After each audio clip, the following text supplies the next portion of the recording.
एक highly effective इंसान कौन होता है? एक हाईली इफ़ेक्टिव इंसान वो होता है जिसका कैरेक्टर अच्छा हो, जिसके पास स्ट्रॉन्ग वैल्यूज़ हो। क्या आपका कभी अपने किसी फ्रेंड, रिलेटिव या कलीग के साथ झगड़ा हुआ है? किसी से ये उम्मीद रखना कि वे चेंज हो, उससे पहले आपको खुद को चेंज करना होगा। क्या आपको लगता है कि आप में खुद को इम्प्रूव करने की क्वालिटीज़ हैं? एक हाईली इफ़ेक्टिव इंसान कैसे बना जाए, या जो कोई भी टास्क आप कर रहे हो उसे कैसे इफ़ेक्टिव बनाए, ये बातें आप इस बुक से जान सकते हैं। पहले थोड़ा इस बुक के ऑथर के बारे में जान लेते हैं। स्टीफन कोवे एक अमेरिकन ऑथर, बिजनेसमैन और एक बहुत अच्छे मोटिवेशनल स्पीकर थे। टाइम मैगज़ीन ने इन्हें टॉप 25 मोस्ट इन्फ्लुएंशियल लोगों की लिस्ट में भी रखा है। इनकी ये book 7 habits of highly effective people एक बेस्ट सेलर रही है। ये बुक कैरेक्टर इम्प्रूव करने में फोकस करती है। ज़्यादातर बुक्स आपको इस बारे में मिलेंगी कि दोस्त कैसे बनाएं या लोगों को इम्प्रेस कैसे करें, मगर 7 हैबिट्स आपको सबसे पहले एक इफ़ेक्टिव इंसान बनाने पे फोकस करती है। अगर आपकी पर्सनालिटी अच्छी है तो नो डाउट आप भी एक इफ़ेक्टिव इंसान बन सकते हैं, मगर वो बस थोड़े टाइम के लिए ही होगा। लेकिन अगर आपका कैरेक्टर अच्छा है तो वो लाइफ टाइम तक आपके साथ ही रहेगा। आप अपने आसपास के लोगों को इन्फ्लुएंस करते रहेंगे और आपको इसका पता भी नहीं चलेगा। लेकिन याद रखें कि आपको सबसे पहले अपने अंदर से ही शुरू करना है। तो क्या आप तैयार हैं चेंज होने के लिए? तो क्या आज से आप एक हाईली इफ़ेक्टिव पर्सन बनेंगे? तो चलिए इन 7 आदतों के बारे में जानते हैं। Be proactive. प्रोएक्टिव बनने का मतलब क्या है? साइकोलॉजिस्ट विक्टर फ्रैंकल कहते हैं कि हमारे आसपास जो भी कुछ होता है हम उसे बदल नहीं सकते, लेकिन हम इस पर कैसे रिस्पॉन्ड करें ये हमारे हाथ में है। प्रोएक्टिव होने का मतलब होता है कि दूसरे लोग चाहे जो भी ओपिनियंस दे या जैसा भी उनका बिहेवियर हो, हमें उससे अफेक्ट नहीं होना है। जब लोग हमारे बारे में कुछ बुरा बोलते हैं तो कमी हमारे अंदर नहीं बल्कि उनमें होती है। जो नेगेटिव बात वो आपके बारे में बोलते हैं, उनसे उनके खुद के नेगेटिव व्यू का पता चलता है कि वे लोग दुनिया को किस नज़रिए से देखते हैं। प्रोएक्टिव होने का मतलब यह भी है कि आप किसी भी बुरी सिचुएशन में अफेक्टेड ना हो।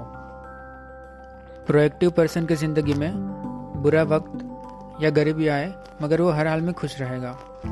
एक प्रोएक्टिव पर्सन बुरे से बुरे हालात में भी बिना कोई कंप्लेन किए अपना काम एफिशिएंटली करता रहेगा। प्रोएक्टिव का उल्टा रिएक्टिव होता है, और जो लोग रिएक्टिव होते हैं वे लोग अपने आसपास के एनवायरनमेंट से बहुत जल्दी अफेक्ट हो जाते हैं। अगर उनके साथ कुछ बुरा होता है तो खुद भी बहुत नेगेटिव बन जाते हैं। एक रिएक्टिव पर्सन का मूड टीवी की तरह होता है जिसका रिमोट कंट्रोल दुनिया के हाथ में है। जब भी कोई चाहेगा तब उस रिएक्टिव पर्सन का मूड चेंज कर सकता है। लेकिन एक प्रोएक्टिव पर्सन वो है जिसने अपने मूड का रिमोट कंट्रोल अपने पास ही रखा है। एक प्रोएक्टिव पर्सन को कोई फर्क नहीं पड़ता कि दूसरा पर्सन उसके बारे में क्या सोच या बोल रहा है। Begin with the and in mind. आपकी लाइफ की सबसे ज़रूरी चीज़ क्या है? अपने माइंड में एंड को लेकर शुरुआत करने का मतलब है कि आपके सारे एक्शंस, आपके वैल्यूज़ और आपके पर्पस के साथ मैच होने चाहिए। आपको आपके फाइनल गोल्स या आपका डेस्टिनेशन पता होना चाहिए ताकि आपका हर स्टेप उसी तरफ जाए। हम कई बार बहुत सी प्रॉब्लम फेस करते हैं। लाइफ में इतने चैलेंजेस हैं कि हम कई बार भूल जाते हैं कि हमारे लिए सबसे ज़रूरी चीज़ क्या है। लाइफ में हर एक चीज़ के लिए प्लानिंग ज़रूरी है, और इसी तरह एंड को माइंड में रखकर चलने की शुरुआत होती है। ये सोचें कि आपको सबसे पहले क्या करना है, और ये श्योर कर ले कि वो आपके वैल्यूज़ के साथ मैच हो सके। इसी को ध्यान में रखते हुए अपने दिन की शुरुआत करें और अपने वैल्यूज़ पर पूरा यकीन रखें, ताकि आपके लाइफ में जो भी चैलेंजेस आए आप अपने वैल्यूज़ के हिसाब से उन चैलेंजेस को फेस कर सकें। Put first things first. सबसे पहले ज़रूरी काम को करने का मतलब सिर्फ टाइम मैनेजमेंट से नहीं है, यह सेल्फ मैनेजमेंट भी है। इंसान होने के नाते हम सब सेल्फ अवेयर होते हैं। सिर्फ हम इंसान ही खुद को एवेल्यूएट कर सकते हैं। जब हमें बहुत सारे काम करने होते हैं तो सबसे पहले हमें उनकी प्रायोरिटीज़ सेट कर लेनी चाहिए।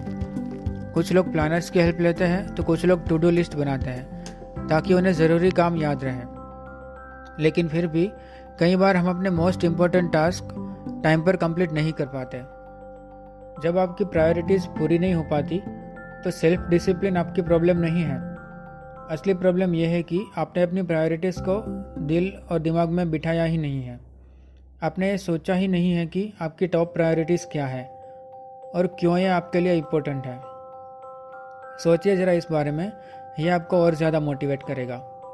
टाइम मैनेज करना चैलेंज नहीं है, पर खुद को मैनेज करना एक चैलेंज है। सबसे पहले ज़रूरी चीज़ें करें। इस बात का मतलब यह भी है कि आप अपनी प्रायोरिटीज़ को पहले नंबर पर रखें। इसका मतलब यह भी है कि ज़रूरत पड़ने पर आप ना बोलना सीखें।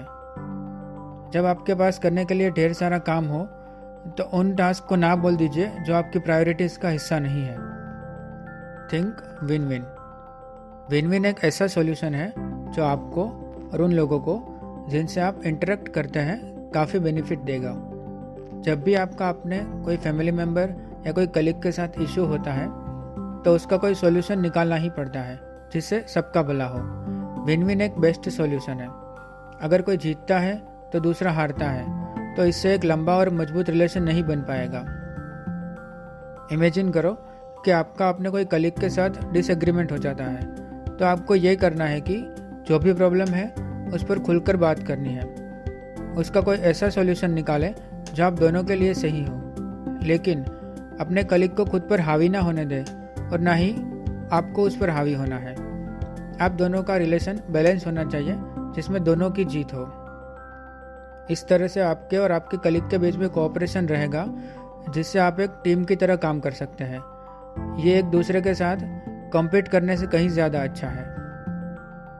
Seek first to understand then to be understood. क्या आपको याद है कि लास्ट टाइम कब किसी ने आपसे अपनी प्रॉब्लम शेयर की थी, और क्या आपने उनकी बात सच में सुनी भी थी? क्या आपने एडवाइस देने से पहले उनकी फीलिंग्स को समझा था? पहले आप दूसरों को समझने की कोशिश करें, फिर उनसे उम्मीद करें कि वो आपकी बात समझें। गुड लिसनिंग वो होती है जब आप खुद को सामने वाले की सिचुएशन में रखकर सोचते हैं। तभी आप सही तरीके से समझ पाएंगे कि वो पर्सन क्या कहना चाहता है। जब आप सुनते ही नहीं हैं तो आप उस पर्सन की बात समझे बिना ही रिप्लाई करने लगते हैं। मगर जब आप समझने की ट्राई करते हैं तभी आपको पता चलता है कि वो पर्सन असल में कैसा फील कर रहा है। और आप किसी की बात सुनेंगे तभी कोई पर्सन को कोई अच्छी एडवाइस दे पाएंगे या उनकी सच में कोई हेल्प कर पाएंगे। सिनर्जाइज। सिनर्जी का मतलब है the whole is greater than the sum of its parts. यानी जब एक पर्सन दूसरे पर्सन की हेल्प करता है तो वो दोनों साथ मिलकर बहुत कुछ एकम्प्लिश कर सकते हैं।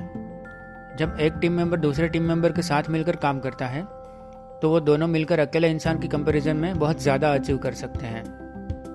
जब भी कोई नेचुरल कैलेमिटी या नेचुरल डिजास्टर होता है, जैसे कि सुनामी या अर्थक्वेक, तो लोग सिनर्जाइज होते हैं, यानी साथ मिलकर काम करके मुसीबत में पड़े लोगों की मदद करते हैं। तब लोग अपने डिफरेंसेस भूल जाते हैं। मुश्किल सिचुएशंस लोगों के अंदर कोऑपरेट करने की फीलिंग्स ले आती हैं। सिनर्जी का मतलब है कोऑपरेशन। इसका मतलब है कि अपने डिफरेंसेस को एक्सेप्ट करना और दूसरे के थॉट्स की रिस्पेक्ट करना। ये कभी साबित करने की ट्राई ना करें कि आप ही राइट है और दूसरा पर्सन रॉन्ग है। जब भी आप दूसरों के व्यूज़ की रिस्पेक्ट करने लगते हैं तो आप उनके साथ मिलकर काम कर सकते हैं। Sharpen the saw. Sharpen the saw का मतलब है कि आप अपने सबसे बड़े एसेट को शार्पन करें, यानी हमेशा कुछ ना कुछ नया सीखते रहें, क्योंकि आपका सबसे बड़ा एसेट आप खुद हैं। आपको रेगुलरली खुद को रिन्यू करना पड़ेगा। अपनी लाइफ के हर एस्पेक्ट में आपको खुद को इम्प्रूव करना पड़ेगा, मतलब फिजिकली, स्पिरिचुअली, मेंटली और सोशली। आप रेगुलर एक्सरसाइज या योगा करके खुद को फिट रख सकते हैं। आप घर पे ही ऐसी सिंपल एक्टिविटीज़ परफॉर्म कर सकते हैं। इसी तरह आपको अपने स्पिरिट को भी रिन्यू करने की ज़रूरत है। ऐसा कई बार होता है जब आप खुद को पूरी तरह से थका हुआ पाते हैं, तो हमें खुद को इंस्पायर रखने की बहुत ज़रूरत है। इसके लिए आप कोई म्यूज़िक सुन सकते हैं या कोई बुक रीड कर सकते हैं। एक बार स्कूल या कॉलेज कंप्लीट करने के बाद हम शायद ही कोई बुक पढ़ने का टाइम निकाल पाते हैं या कुछ नया सीखते हैं, लेकिन लर्निंग स्कूल और कॉलेज तक ही सीमित नहीं होनी चाहिए। जैसे जंगल में जो लोग लकड़ी काटने का काम करते हैं, वो लोग भी अपनी सॉ यानी अपनी आरी को टाइम टू टाइम शार्प करते रहते हैं, ताकि वो लोग एफिशिएंटली अपना काम कर सके। वैसे ही हमें भी टाइम टू टाइम अपनी स्किल्स को शार्प एंड अपग्रेड करता रहना चाहिए, ताकि हम भी अच्छी तरह से लाइफ में प्रोग्रेस कर सकें। इस वीडियो में हमने ये 7 आदतों के बारे में जाना। Be proactive. Begin with the end in mind. Put first things first. Think win-win. Seek first to understand, then to be understood. Synergize and sharpen the saw. ये 7 आदतें अपनी लाइफ में डालने की ट्राई करें, तभी आप एक हाईली इफेक्टिव इंसान बन सकते हैं। अगर आप इन 7 हैबिट्स के बारे में डिटेल में जानना चाहते हैं तो मैं रिकमेंड करता हूं कि आपको ये बुक ज़रूर पढ़नी चाहिए। अगर आप चाहें तो डिस्क्रिप्शन में दिए गए लिंक के द्वारा इस बुक को खरीद सकते हैं। अगर आपको यह मेरा एनिमेटेड बुक समरी वीडियो अच्छा लगा तो इसे लाइक करें, आपके ओपिनियंस कमेंट सेक्शन में लिखकर बताएं और इस वीडियो को अपने फ्रेंड्स एंड रिलेटिव्स के साथ शेयर करें और ऐसे और वीडियोस देखने के लिए इस चैनल को सब्सक्राइब करें। And also press the bell icon to never miss another update on this channel. Thanks for watching. Stay safe. Take care.